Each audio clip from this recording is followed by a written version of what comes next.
Hoy nos acompaña en Canal Capital desde las oficinas de Naciones Unidas en Bogotá el representante del Alto Comisionado para los Derechos Humanos, Todd Holland. Tiene ya 25 años de experiencia acumulada en materia de derechos humanos y derecho internacional humanitario. Ha sido también director del Centro Robert Fitzgerald Kennedy para los Derechos Humanos y ha trabajado para la Comisión Europea y el Centro Carter en Etiopía. Señor Holland, como representante de Naciones Unidas, como representante de la Alta Comisionada para los Derechos Humanos en un país como Colombia, ¿cuál es la labor que el Alto Comisionado desarrolla aquí y su representante, en este caso, usted? Bueno, gracias por la oportunidad para estar con ustedes. Bueno, la Oficina del Alto Comisionado de Derechos Humanos tiene tres vertientes de trabajo. Una es normativa, y este trabajo estamos realizando con los miembros de Estados para crear nuevos tratados. Una otra parte de nuestro mandato está relacionada de seguir los compromisos que los miembros de Estados ya tomó de manera voluntaria. Por ejemplo, Colombia ya,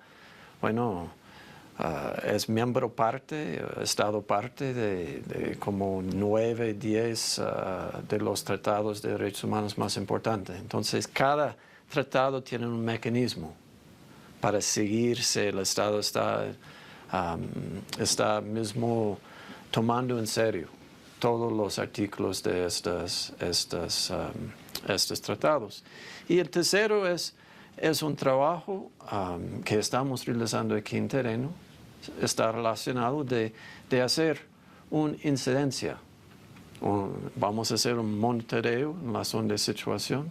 Vamos a ver la situación de derechos humanos.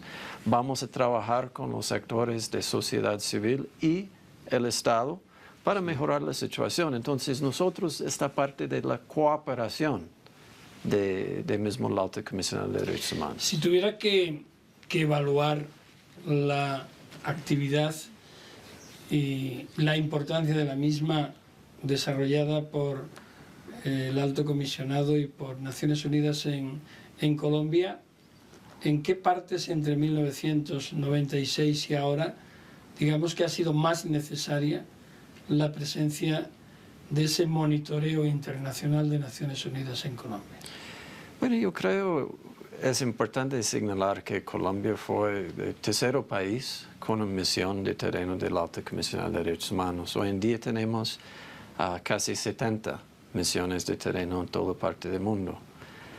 La primera misión del Alto Comisionado de Derechos Humanos fue Ruanda, y yo estaba ahí, encargado de parte de jurídico y de cooperación con sociedad civil. También la segunda misión es la República Democrática de Congo. Todavía existe esta misión, yo estaba ahí hace unos años como representante. Aquí en Colombia, yo creo es bien distinto de las misiones de Ruanda y la República Democrática de Congo. Y yo creo de diferencia es muy claro, porque aquí es un país mucho más desarrollado económicamente.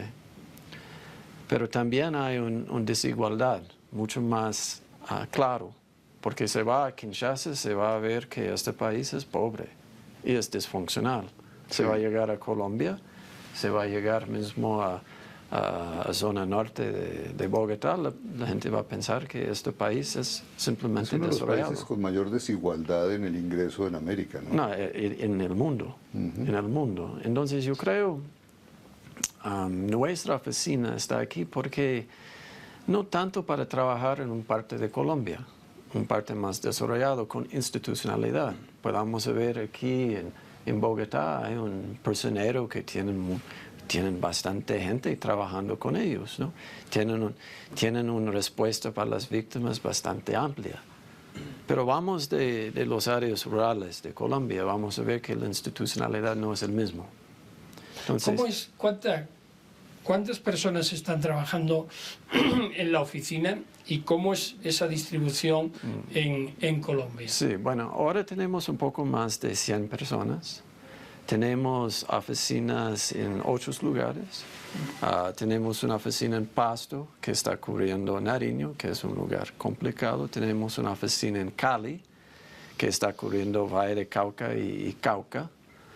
Tenemos una oficina en Neva, que está cubriendo de sur de Tolima, Huila, Caqueta y Putumayo. Tenemos una oficina en Chocó, solamente por Chocó, ahí en Quibdó. Tenemos una oficina en Medellín que está enfocando más en Antioquia, específicamente en Urabá. Tenemos una oficina en Barranquilla que está cubriendo mismo más el Costo Caribe.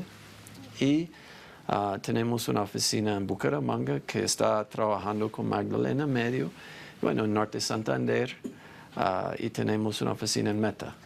¿Y la operación de esas oficinas cómo es? ¿Cómo es esa...? ¿Cómo es? En cada oficina hay internacionales y nacionales. En realidad, 70% de nuestra gente son colombianos. Sí. Porque aquí hay capacidad y en otros lugares no encontramos tanta capacidad. Pero ¿cómo es? Ellos están haciendo una priorización de varias comunidades.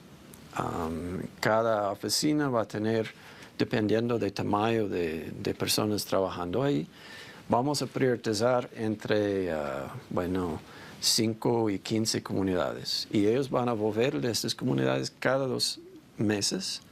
Y estamos creando un tipo de socio con las personas que viven en este lugar.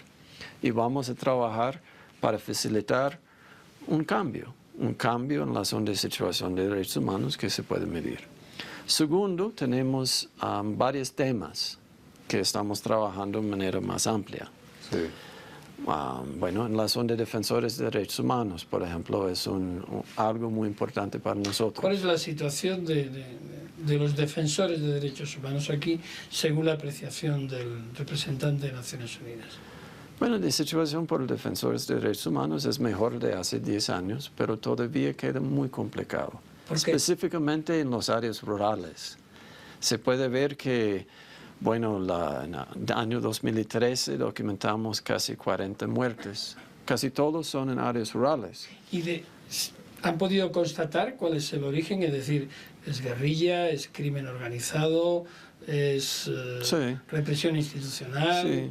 No, una gran parte de estas muertes son de los grupos post-paramilitares, pero también hay algunos relacionados de la FARC, específicamente relacionados de pueblos indígenas, en Cauca. Sí. ¿Y ustedes han podido percibir que generan confianza en las víctimas, en los defensores, y que ellos a la vez tienen desconfianza en las instituciones o no perciben que eso sea así?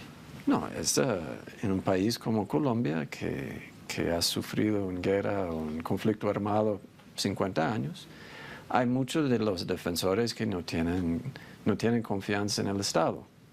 Un parte de nuestro trabajo es para construir puentes entre ellos y el Estado, que el Estado tiene que mismo protegerlos. Y en parte de nuestras conversaciones siempre está relacionado de la importancia. Mismo que ellos dicen, ustedes tienen que entender que, la Unidad Nacional de Protección no va a hacer nada para nosotros, o la Fiscalía no va a tomar nuestro caso en serio. Nosotros siempre decimos que no, es importante intentar utilizar las instituciones que tienen responsabilidad y vamos a trabajar con ustedes para empujar que haya una respuesta. Claro que podamos decir que en la zona de Unidad Nacional de Protección, que tienen miles de defensores en este momento bajo de protección, a veces la respuesta es adecuada, a veces es un poco lento, a veces no es adecuado, pero estamos trabajando con ellos para mismo empoderar los defensores, para entender los procedimientos y para empujar las instituciones para hacer una respuesta. Si uno quisiera hacer un balance, usted me dice, estamos desde el gobierno Samper y esta presencia de Naciones Unidas ha sido sin duda importantísima. Los gobiernos Samper Pastrana, Uribe, final del gobierno Samper, todo el gobierno Pastrana y el gobierno Uribe, son momentos donde ustedes ya estaban aquí presentes y son momentos en donde la disputa territorial adquiere una magnitud francamente grande. ¿Cuál es el balance que ustedes hacen de eso en dos dimensiones? Por un lado, en la observación de los hechos que ustedes vienen a monitorear.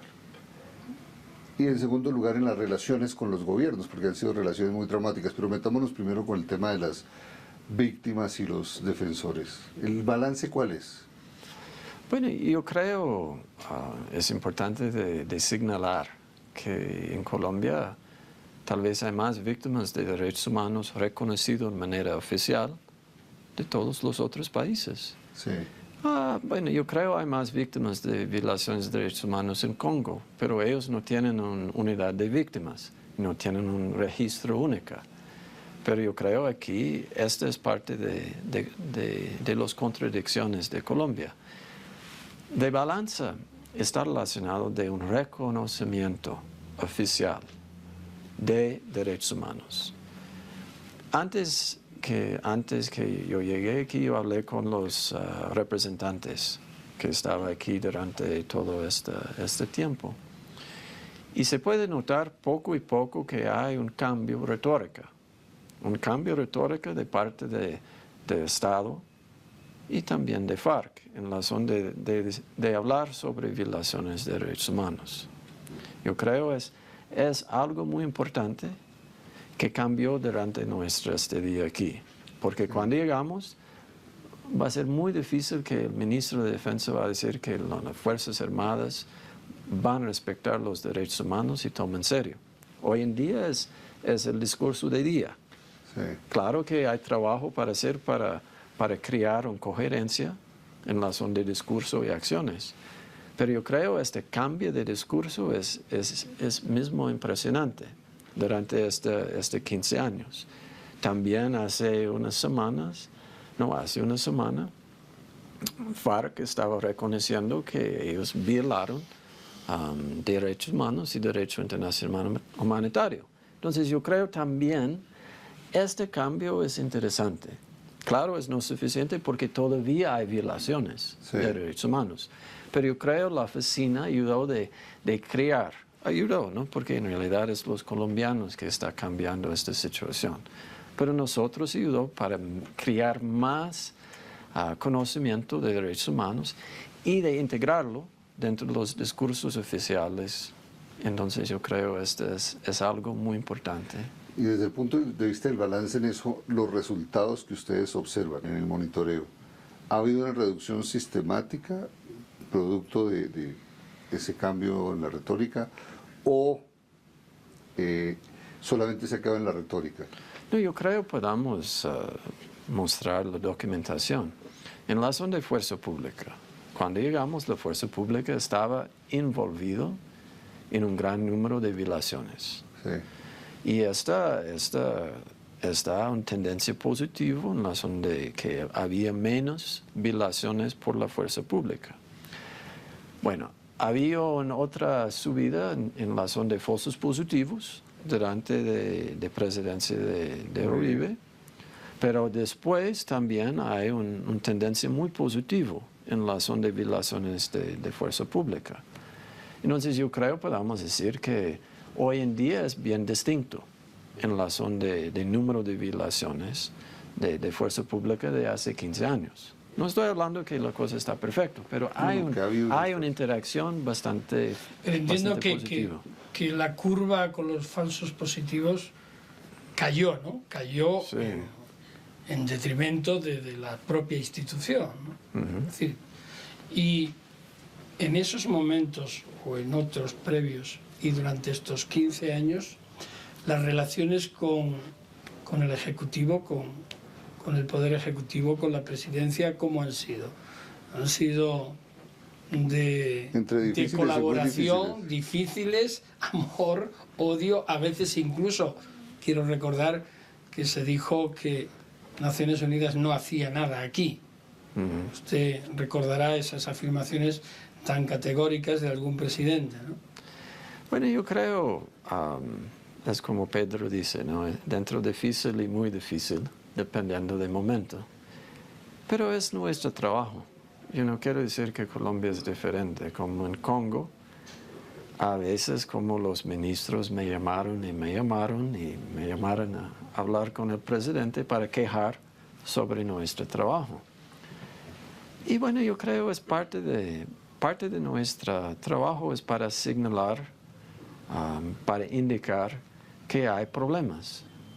Y esto va a crear una molestia en la zona de todos. No solamente en Colombia, pero en Congo, Ruanda, Sudán, donde estamos trabajando. Nuestro desafío es para tratar de hacerlo de manera productiva, para hacer la interacción con las autoridades y también hablar de manera pública. Que cuando estamos hablando en público no es cada día cuando hay violación de derechos humanos. Estamos hablando en público normalmente cuando parece a nosotros que no hay un reconocimiento que había una violación seria de derechos humanos. Vamos a continuar con Tom Holland, el representante del Alto Comisionado de Derechos Humanos en Colombia, precisamente con esta cuestión de las dificultades y de ese lenguaje que a veces es oficial y público y otras veces de aproximación. Después de la pausa con todos ustedes.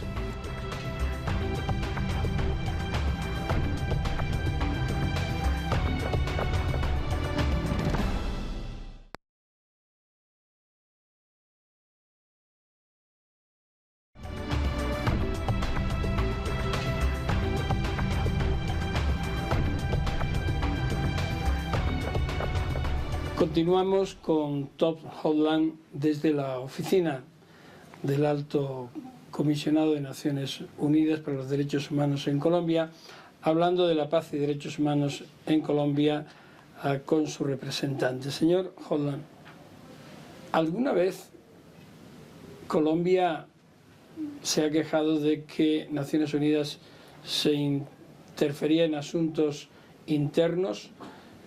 Y en esa línea, una de las obligaciones del Alto Comisionado y de la representación del mismo es también investigar si se han producido violaciones y si la institucionalidad está respondiendo a esas violaciones.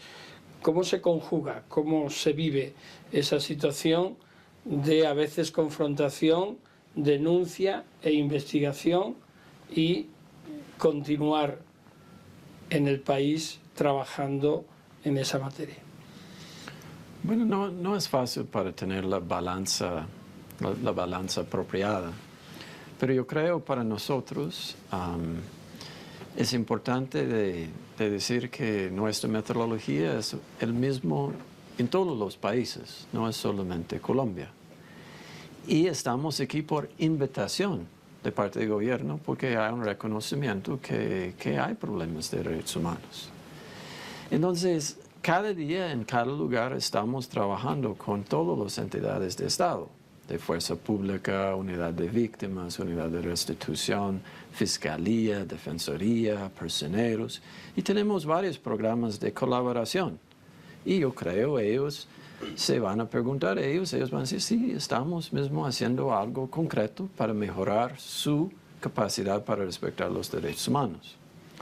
Claro que la cosa más difícil es cuando estamos denunciando una violación de derechos humanos.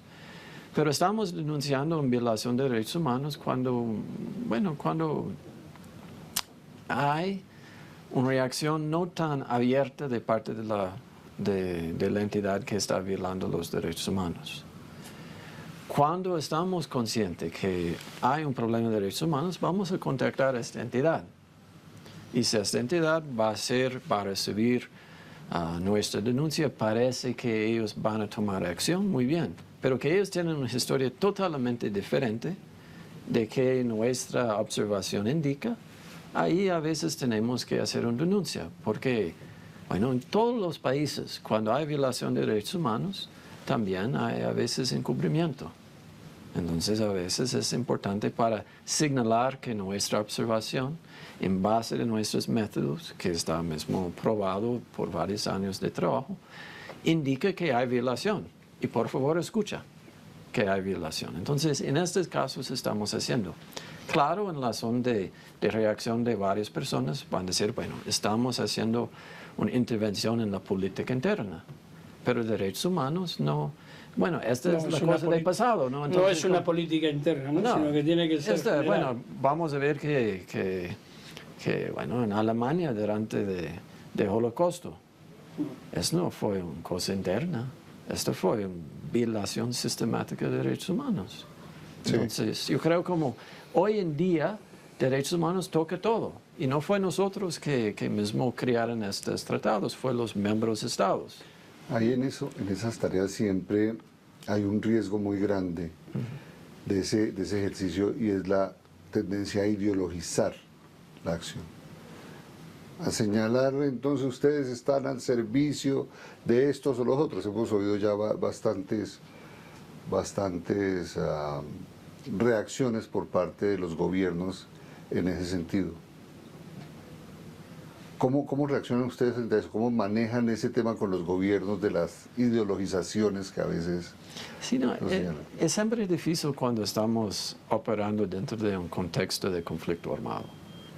Porque, bueno, por ejemplo, vamos a tomar Colombia, donde de izquierda, por una razón u otra, está por una parte de sociedad colombiana visto como aliado con el FARC o con el ELN. Esto va a crear mucho problema, ¿no? Porque ellos, tal vez defensores de derechos humanos, viviendo en las áreas rurales, pueden ser estigmatizados como miembros de FARC, miembros de ELN. Entonces, tal vez parece, cuando estamos haciendo nuestro trabajo, estamos trabajando así aliado con una ideología u otra. Pero puede ser, si ustedes van a ver nuestro trabajo en otros países donde la izquierda está en poder, sí, también se va a ver que estamos haciendo el mismo por ellos de derecho, que está mismo estigmatizado por el gobierno. Entonces yo creo que es que a nadie le gusta ser inspeccionado, y si eres gobierno menos, Sí. sea de la ideología que sea, ¿no? sí. Ahora, el otro tema en eso es el desconocimiento público, la gran ignorancia que hay respecto al papel que cumplen los organismos y el marco jurídico en el que se mueven estos organismos. Uno sí echa de menos una tarea de pedagogía de la Oficina de Derechos Humanos en eso. Lo digo yo como observador simple. Uno dice, hombre, la Oficina de Derechos Humanos ha jugado un papel muy importante en Colombia en un momento muy difícil en el cual quizá fue la única voz que se levantó y que pudo hablar fuerte sobre unas situaciones que eran muy duras con respecto a lo que estaba ocurriendo en la población, ¿no? Ocurrió en los partidos políticos, etcétera. Y en eso representantes anteriores de la alta comisionada han tenido dificultades muy serias, y usted mismo.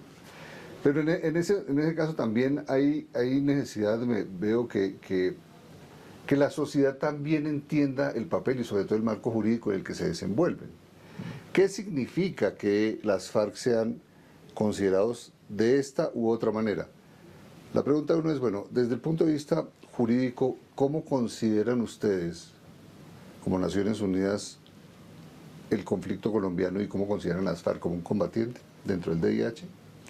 Bueno, para nosotros, primeramente vamos a tratar de aplicar derechos humanos a todos, porque esto va a crear más protección. Sí.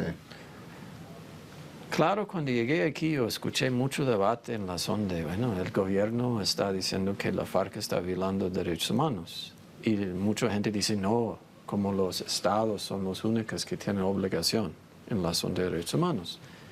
Yo dice, no, mira, si el gobierno está hablando que el FARC está violando derechos humanos, esto da más protección de todos, porque en realidad esta escuela de derechos humanos que indica que el Estado tiene solamente obligaciones de derechos humanos es viejo, es tradicional. Hay una nueva escuela que existe que indica que cada uno de nosotros tenemos derechos, y cada uno de nosotros tiene obligación. Es la única manera de explicar la aplicación de derechos humanos en la esfera privada. Por ejemplo, hoy en día, las empresas tienen obligaciones de derechos humanos. También cada uno de nosotros, si estamos, por ejemplo, si tenemos un apartamento y vamos a arrendarlo, tenemos obligación de derechos humanos para no discriminar. Entonces yo creo esta marca legal está desarrollando en favor de cada persona y cada entidad que tiene poder. Mismo una empresa, el Estado o la FARC tienen obligaciones para respetar los derechos de cada persona. Entonces, para mí, yo creo la FARC tiene la capacidad de violar los derechos humanos de los ciudadanos colombianos. Claro que también la FARC tiene obligaciones de parte de un combatiente dentro de un conflicto interno. Sí. Y también, entonces, hay dos fuentes de obligación que existe aquí en Colombia. Una es los derechos humanos, que aplica a todos, no importa que esta parte o relacionado de conflicto o no. Y la otra está relacionado de derecho internacional monetario, que es una regla en relación de los conductos durante un conflicto armado. Entonces, esta es nuestra base. Claro que derechos humanos es más rico. Y habla de derechos económicos, habla de discriminación, habla de derechos políticos, es muy rica. Sí.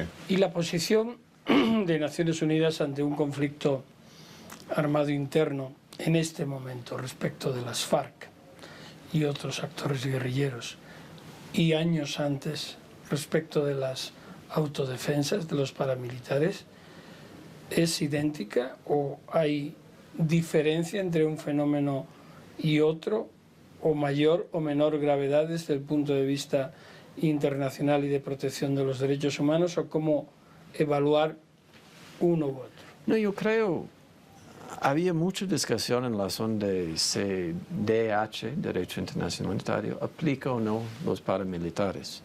Y todavía más en la zona de los grupos post-paramilitares. Para mí, yo dice, no importa.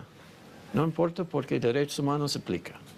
Porque una persona viviendo en un barrio de Comuna 13 tienen su derecho de vida, tienen su derecho de moverse, de pensar, de sí, expresarse. exacto, tienen todos sus derechos. Y si una entidad que tiene poder, que tiene un arma, está tratando de violar estos derechos, bueno, ellos son violadores de derechos humanos. Entonces yo creo que derechos humanos es más amplia y está creando mejor protección por la gente en la zona de porque estos grupos son un poco ambiguos, ¿no? Sí. Como paramilitares, ahora los grupos que el gobierno se llama BACRIM, pero todavía quedan las protecciones de derechos humanos. Y el Estado tiene todavía más, ¿no? Siempre tienen más. Tienen una responsabilidad para no violar los derechos humanos de cada persona, pero tienen una obligación para proteger. Entonces, esta es la diferencia entre, por ejemplo, el Estado, la BACRIM y la FARC, porque la FARC no tienen la obligación para crear un ambiente, tienen obligación para respetar los derechos de cada persona. Y en ese trabajo que hace Naciones Unidas aquí en Colombia y en otros países del mundo, es a través de recomendaciones, sugerencias, en ningún caso imposiciones, y por tanto no vinculan a los gobiernos ni a las autoridades. ¿Cómo se consigue que los propios gobiernos reconozcan las falencias en derechos humanos, que cumplan, y en este caso, si el índice es alto de cumplimiento, las sugerencias, las recomendaciones de Naciones Unidas? Es decir, cómo ese proceso de autocrítica y de aceptación. Bueno, yo creo, esto depende de gobierno, porque cada gobierno va a reaccionar de manera diferente, pero en nuestro sistema de Naciones Unidas hay los comités de derechos humanos que sigan cada tratado. También a veces hay relatores especiales por temas y países, relatores especiales en la zona de agua y sanitación, en la zona de ejecuciones extrajudiciales, en la zona de tortura. Entonces hay 28 en este momento, yo creo. Entonces, todos estos relatores pueden hablar sobre una situación en un país. Nuestro trabajo es para entender un poco qué es el problema. Vamos a tomar, por ejemplo, el problema de pobreza que existe en la costa pacífica de Colombia. Muchos de estos municipios tienen un nivel de pobreza más de 80%. La iglesia está empujando, denunciando ya por años este problema. El gobierno de Santos está reconociendo, el presidente Santos está reconociendo que hay un problema de pobreza en este país y está tratando de tomar unas medidas. Hoy en día, ¿qué estamos tratando de hacer? Es de integrar estándares, obligaciones de derechos humanos dentro del trabajo del Departamento de Prosperidad Social. Este no es un trabajo solamente humanitario. Esto es un trabajo relacionado de derechos humanos. Cada país tiene obligaciones progresivas en relación de derechos humanos, derechos económicos, sociales y culturales. Esto indica cuando el país tiene más renta, tiene más dinero, tiene que mejorar el nivel de respeto por estos derechos económicos. Sí, pero ahí precisamente, usted decía antes, en esa evolución, el papel de las empresas. Sí. Colombia es un país de inmensos recursos naturales, de confrontación importante con territorios que pertenecen a pueblos originarios, donde precisamente suelen estar esos recursos naturales. ¿Cómo hacer que las empresas cumplan esos estándares de derechos humanos? ¿Qué plan tiene Naciones Unidas en ese sentido y qué acciones coercitivas, en su caso, se implementan? Bueno, hay en este momento en Colombia 3 tipos de empresas. Uno que entiende que tienen obligaciones y está tratando de entender cómo se van a cambiar sus prácticas para estar en conformidad con sus obligaciones.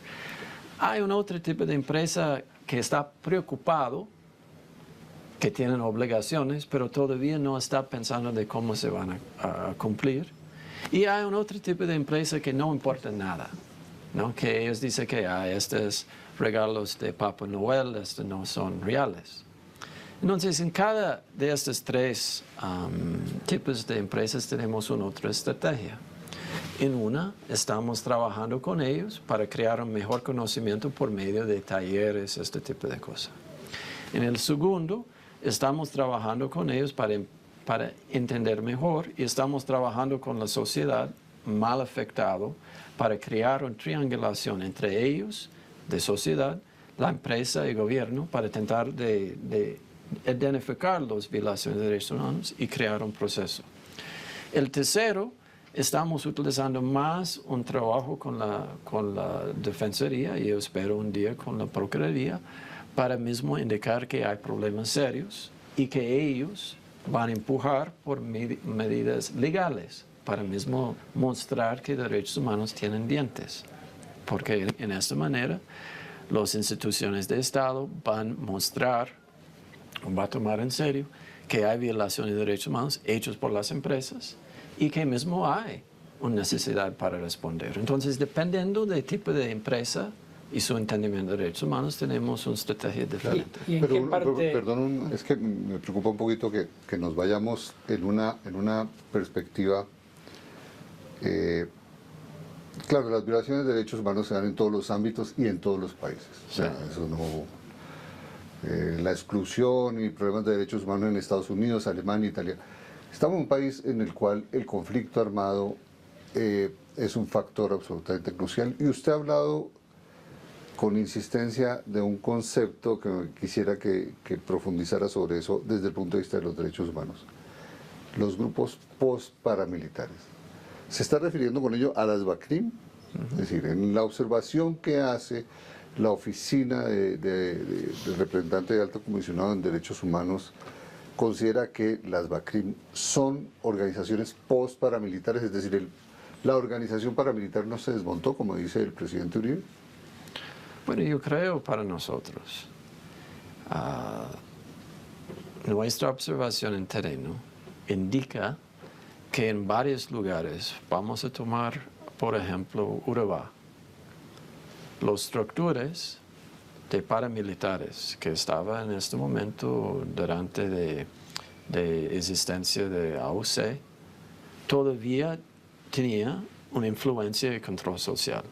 En otros lugares, por ejemplo, en los barrios de Cali, es un poco más lejos de los grupos paramilitares, pero todavía hay nexos en razón de sus esfuerzos ilegales.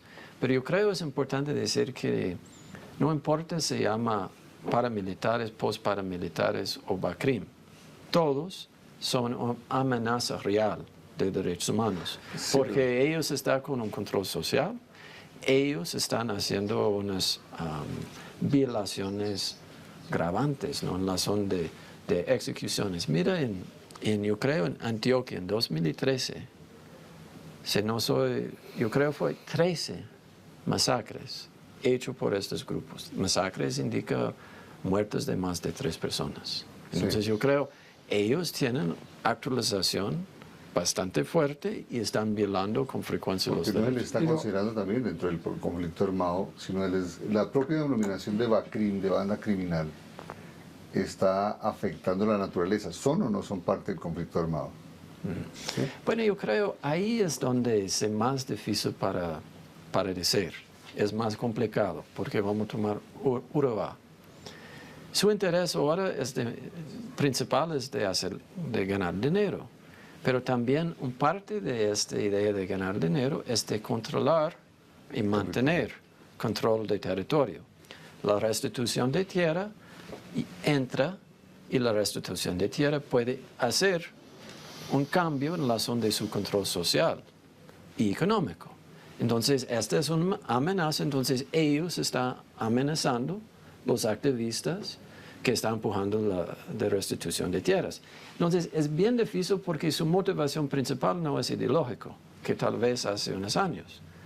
Pero todavía está actuando de manera ideológica porque está amenazando a los defensores de derechos humanos y también matando. Buenísimo. Vamos a continuar después de la pausa con un añadido más relacionando quizás lo que antes hablábamos de esa categoría de empresas y la pregunta que hacía ahora Pedro, si hay alguna relación de causa-efecto o alguna incidencia, pero eso será después de la pausa, con todos ustedes hablando de la paz y los derechos humanos, con el representante del Alto Comisionado de Derechos Humanos en Colombia.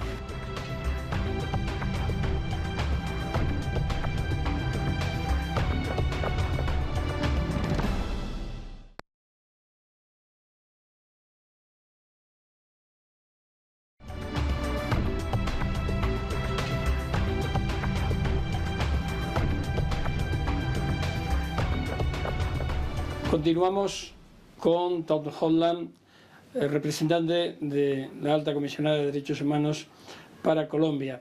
Señor Holland, retomando la última cuestión, ¿se puede decir que haya alguna relación entre esos espacios que ocupan empresas que no quieren saber nada de derechos humanos ni del respeto a los mismos, con incidencia de grupos o actores del post-paramilitarismo?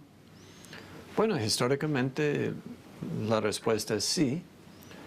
Mismo hay acciones en tribunales de aquí y también de Estados Unidos, por ejemplo, en la zona de Chiquita, que hay pruebas concretas y mismo fueron sentenciados. Hoy en día yo creo la cosa es un poco más complicada, porque yo creo las empresas están más conscientes de evitar este tipo de nexos.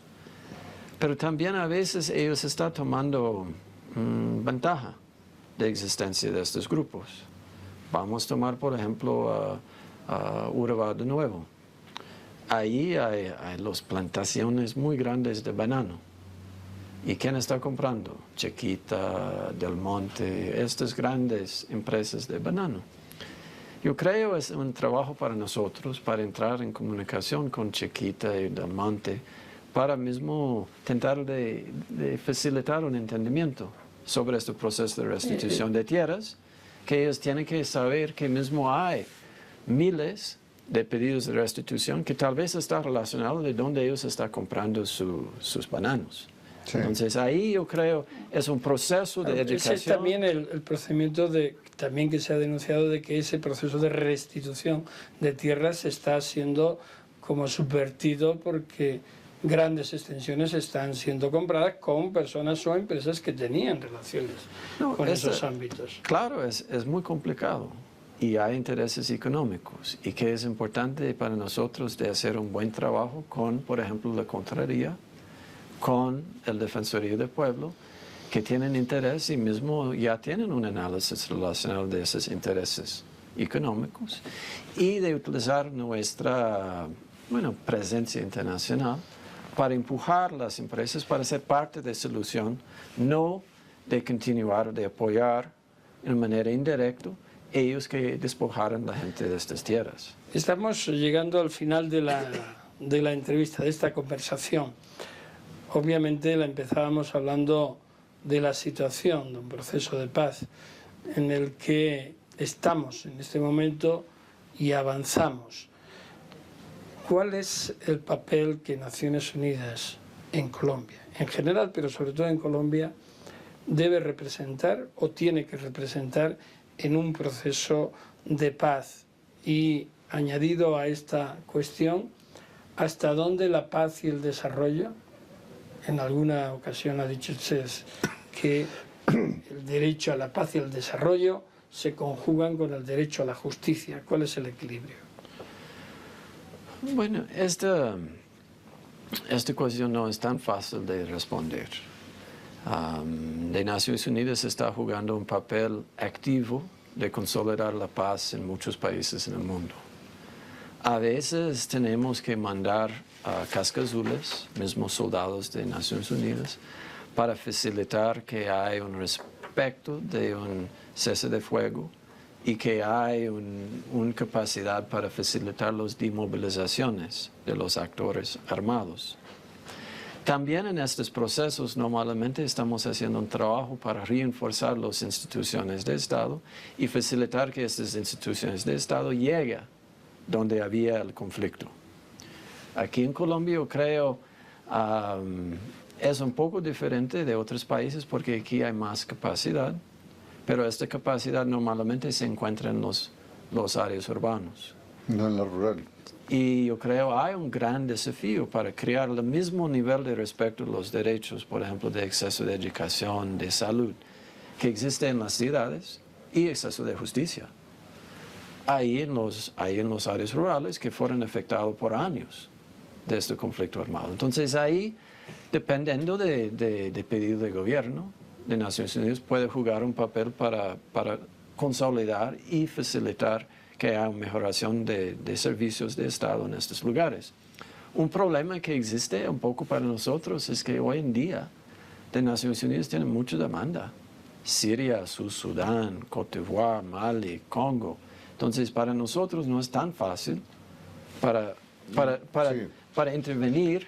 Mismo no estamos esperando que el gobierno va a pedir, pero también hay pocas organizaciones como nuestra que pueden mismo hacer este trabajo. Pero de cara a las negociaciones de La Habana, sí, el proceso, Naciones Unidas ha jugado un papel importante generando espacios de discusión para que se enriquezca la agenda, etc. ¿Hay alguna petición del gobierno respecto a apoyo a la Oficina de Derechos Humanos para una etapa de posconflicto?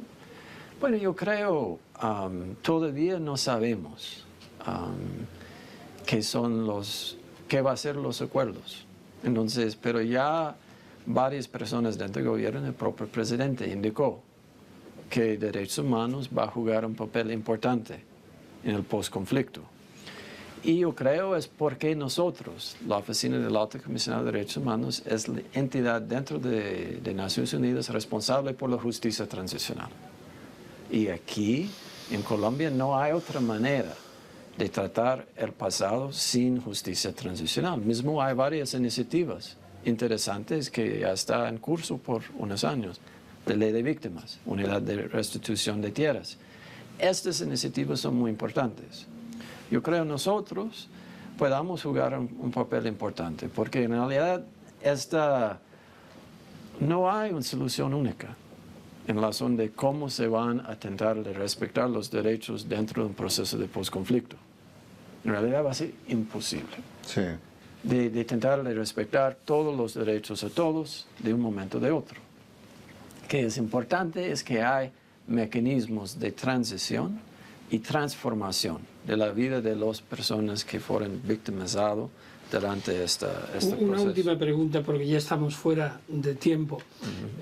Se ha planteado aquí por una parte de la sociedad colombiana, específicamente por parte del expresidente Uribe, también por parte del procurador general de la Nación, de que este proceso de paz no es tal proceso de paz porque no hay justicia, porque se está fraguando la impunidad.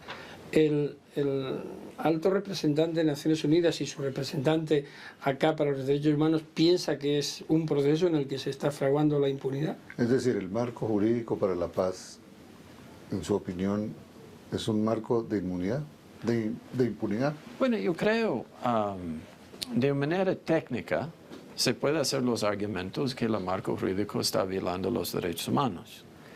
Pero yo creo que lo más importante es que tenemos que entender todos los mecanismos que va a ser creado dentro del proceso de paz. Y tenemos que analizar la implementación de estos mecanismos para saber que mismo hay violación o no de derechos humanos. ¿Por qué? Derechos humanos son derechos de personas, entonces son de las víctimas. Sí. Y si las víctimas piensan que, bueno, qué bien, yo tenía restitución, ahora tengo exceso de educación superior para mis hijos. Si ellos piensan que, bueno, qué bien que sus vidas fueron transformadas y ellos no quieren empujar más de ir a la justicia, es su decisión. Entonces yo creo este debate, ¿no? En razón de cuánto justicia penal tiene que pagar esta persona para X crimen, no es de debate apropiado. De debate apropiado es cuál son todos los mecanismos y cómo este gobierno puede mismo implementar y cómo se puede mismo motivar los victimarios para entender que si estos mecanismos de justicia transicional son bien implementados, esto va a ayudar a ellos. Hay un interés de ellos. Si son mal implementados, claro, las víctimas van a empujar y empujar que hasta justicia. Muchísimas gracias, señor Holland. Pedro. A ustedes les agradecemos por habernos acompañado en esta hora de conversación con el representante en Colombia del Alto Comisionado para los Derechos Humanos en las Naciones Unidas.